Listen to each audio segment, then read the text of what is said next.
In the autumn of 1931, an elderly man sat at a writing desk in a Newark boarding house and put 60 years of silence down on paper.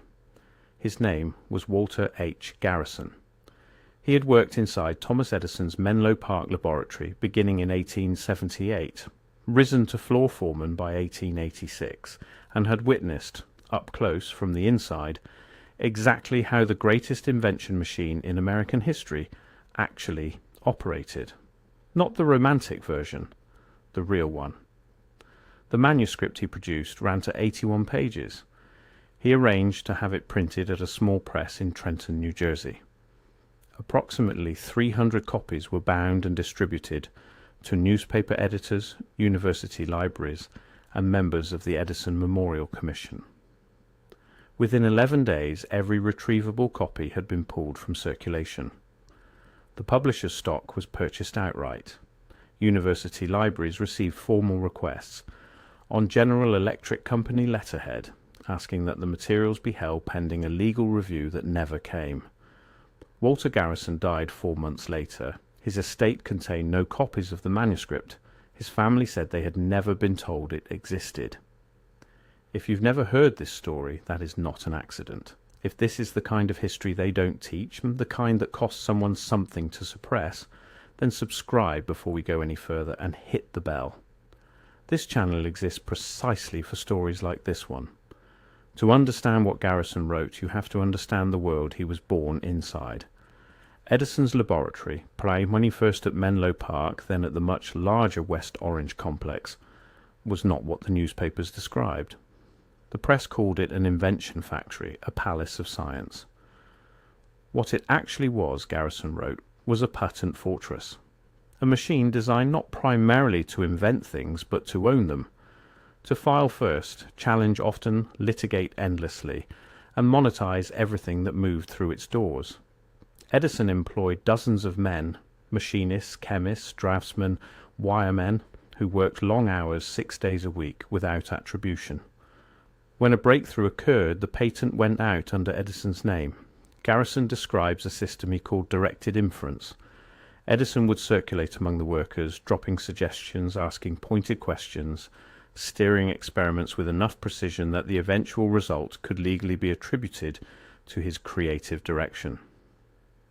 The men doing the bench work, setting up apparatuses, running tests, observing failures, were considered to be executing someone else's idea. That someone else was always Edison. Garrison was not bitter about this in the early years. He considered it a fair trade, steady wages, proximity to genuine scientific excitement. But as the years passed, he began to see another dimension to the operation. The war of currents is how textbooks frame the conflict between Edison's direct current system and the alternating current system championed by George Westinghouse, with Nikola Tesla's engineering at its foundation. The Standard telling positions it as a scientific debate that got ugly. Garrison's account positions it as something else entirely. According to what he wrote, Edison knew by 1887, 2 full years before the public campaign against AC reached its peak, that alternating current was the superior technology for long-distance power transmission. He knew it because his own engineers had told him. The mathematics were not ambiguous. Direct current lost enormous amounts of energy over distance. Alternating current did not. For a nation that needed to move electrical power from generation plants to homes and factories spread across vast geography, there was only one sensible answer. Edison chose the other answer anyway, not because he believed in it, because he owned it. His patents, his manufacturing infrastructure, his investor relationships, all of it was built around direct current. A transition to ADC-SiC would not merely inconvenience Edison, it would make his existing empire worth considerably less, very quickly. And so the campaign began. What Garrison witnessed from inside the laboratory was the construction of a deliberate deception on an industrial scale. Edison authorized public demonstrations in which alternating current was used to execute animals, dogs, calves, eventually a circus elephant, to associate AC power in the public mind with death and danger. Garrison helped prepare the wiring for at least 2 of the early demonstrations. He writes about this plainly, without sentimentality. And then he writes something that stops you cold. He writes that everyone in the room knew they were proving the opposite of what they were claiming to prove.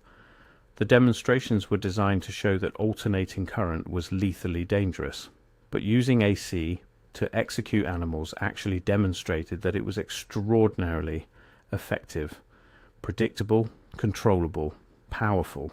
The men running the equipment understood this. The lethal efficiency they were demonstrating was a feature, not a flaw. The campaign was not a scientific argument. It was theatre, and the theatre required technicians who would build the sets and never discuss the script. Garrison also writes at length about Nikola Tesla, who had worked directly for Edison in 1884 and 1885. The popular narrative has Tesla as a visionary who was wronged and eventually vindicated. Garrison's version is sharper. He writes that Edison privately regarded Tesla with something close to contempt, not because he thought Tesla was a poor engineer, but precisely because he recognized that Tesla was an exceptional one. A man with Tesla's abilities operating outside Edison's control was a problem. When Tesla's work on AC motors began attracting serious investment, Edison did not simply compete. He worked to discredit, undermine, and isolate Tesla from the resources he needed. Garrison describes a specific episode in which a member of Edison's team was tasked with approaching one of Tesla's prospective investors and providing, under the guise of technical consultation, a series of assessments that characterized Tesla's AC motor patents as legally vulnerable. The assessments were fabricated. The investor withdrew. Garrison says he didn't learn this until years later, when the man who delivered the assessments told him over drinks in a moment of loosened conscience. By this point in the manuscript, Garrison is not writing as a disgruntled employee. He is writing as a man who has lived long enough to watch mythology calcify around a figure he once worked beside, and who feels, with whatever time he has left, a responsibility to put something true on the record. Edison filed over 1,000 patents in his lifetime. The popular framing treats this as evidence of creative genius. Garrison frames it differently. He argues that many of these patents were filed not because Edison's team had solved a problem, but because they had identified a space, a technical territory, that someone would eventually solve, and that owning a patent in that territory in advance was worth more than solving the problem yourself. He calls this speculative claiming, and he argues that it shaped the electrical industry in ways that cost American consumers and American innovation enormously, because the patent thicket around Edison's work created legal obstacles that slowed competitors, suppressed alternatives, and concentrated market power in the hands of the company that eventually absorbed Edison's enterprises, General Electric. General Electric was formed in 1892 through the merger of Edison General Electric and Thomson Houston. Edison was maneuvered out of a controlling position by J.P. Morgan, who had financed much of the expansion. This is well-documented history. What is less documented is what Garrison describes as the transition process, specifically what happened to the laboratory records. In the years surrounding the GE merger, Garrison says he witnessed the systematic review and removal of laboratory notebooks, correspondence files, and experiment logs. He describes a more specific process. Certain materials were separated and transferred not to Edison's personal archive, but to legal counsel associated with the new corporate structure. The materials removed tended to cluster around a specific period, the mid to late 1880s, precisely the years when the war of current strategy was being designed and when the AC versus DC question had been internally resolved in a direction the public campaign refused to acknowledge. The natural question is why Garrison waited until 1931 to write any of this. Edison had died in October of that year, just weeks before Garrison arranged the printing. The manuscript addresses this directly. He writes that he had made a choice early in his career to be a man who honored his obligations. He had been paid. He had a family. and the knowledge he carried implicated other men, some still living. He had not been willing to trade his silence for their exposure while Edison was alive, and the legal reach of the enterprise was fully operational. By 1931, most of the men he would have implicated were dead. General Electric was large enough to absorb any legal nuisance, and Garrison was old enough to have stopped being afraid.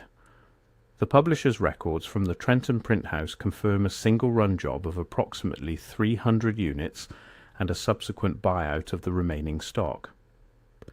Several university acquisition logs from late 1931 show receipt of materials followed by notations indicating they were held at administrative request. In one case, the notation includes a reference to correspondence from a law firm with known ties to General Electric's legal department.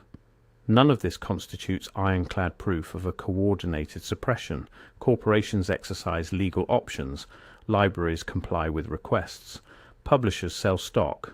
Each individual action, viewed in isolation, is unremarkable. But the pattern fits a specific and recognizable shape.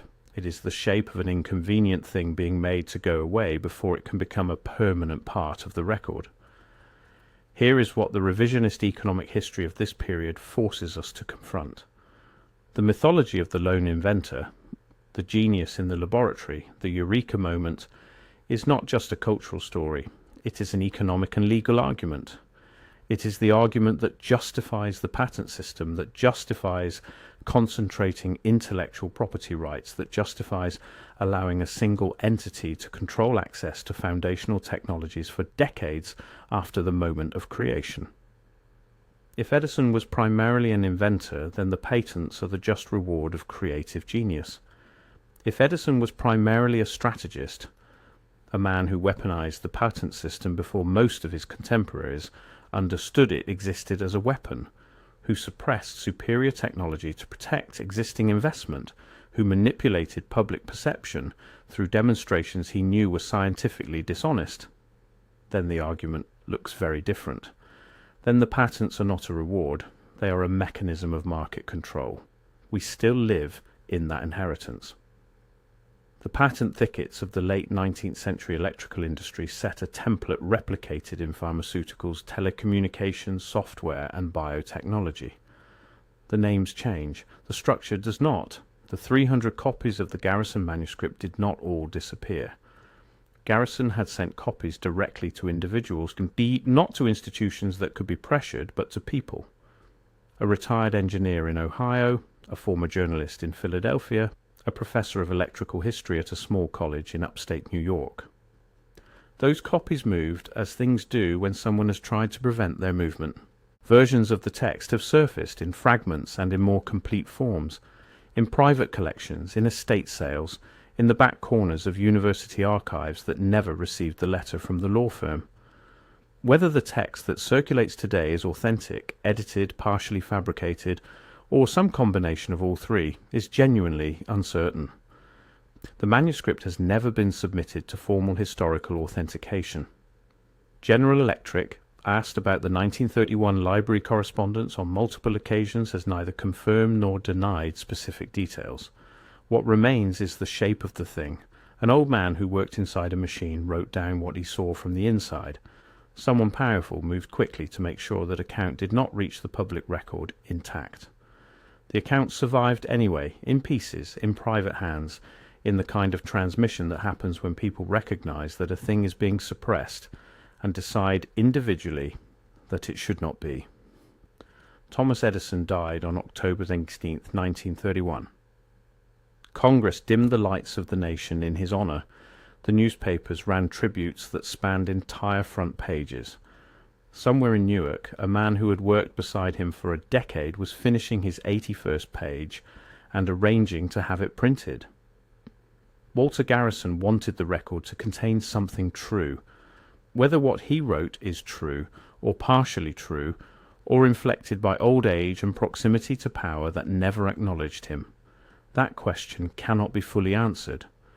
But the attempt itself is part of the record now.